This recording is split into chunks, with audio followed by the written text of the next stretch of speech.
Histoire du reconfinement, sixième histoire, la samoyède et le renard.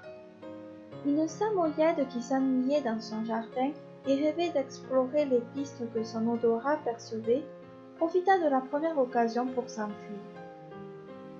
Elle creusa un trou sous la clôture, chose qu'elle adorait faire et qu'elle faisait très bien. Elle avait refait toute la décoration du jardin de cette manière, et devait-elle avouer, cela lui convenait beaucoup mieux comme ça.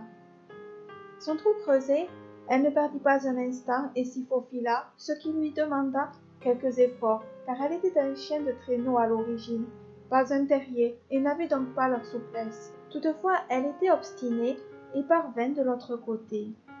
De l'autre côté, c'était une prairie, et là déjà, elle avait envie de tout explorer. Elle observa les insectes, étudia avec attention des fleurs, chassa un lézard et courut à pleine vitesse, un sourire béat sur ses lèvres noires. Tout d'un coup, elle s'arrêta, ferma la bouche et écouta attentivement. Son air sérieux ne faisait aucun doute. Elle avait entendu quelque chose qui la laissait perplexe. Elle oublia la prairie et la course et partit vers la forêt. La forêt n'était pas très loin.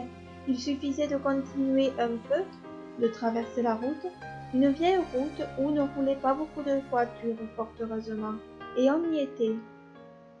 La samoyède n'hésita pas un instant.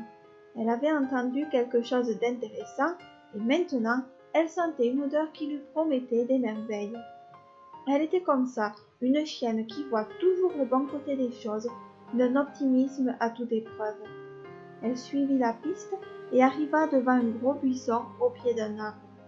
Excitée par l'odeur, la samoyède se fraya un passage et ressortit devant l'arbre.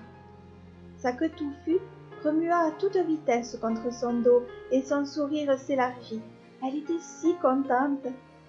Elle allait bientôt se faire un nouvel ami. Au pied de l'arbre dormait un renard. La chienne s'allongea, truffe pointée vers lui, et attendit. Elle ne se lassait pas de le regarder et savait qu'ils allaient devenir amis. Pourquoi en serait-il autrement? Le renard finit par se réveiller et sa première réaction fut de s'échapper. Très vite cependant, il comprit que l'intruse était gentille et il retrouva sa curiosité naturelle. « Qui es-tu, toi qui ressembles à un loup de neige ?» demanda-t-il. « Je suis une chienne samoyède et toi, un renard roux. Tu veux jouer avec moi? Avec plaisir. » En bonne samoyède, elle ne refusait jamais une invitation amicale. Bientôt, la samoyède et le renard s'amusèrent à se pourchasser dans les sous-bois, à lutter et à toutes sortes de jeux que seuls connaissent un animal sauvage et un animal redevenu sauvage pour un temps. Cette histoire a été écrite, racontée et illustrée par Gladys Silindil-Sari. J'espère qu'elle vous a plu.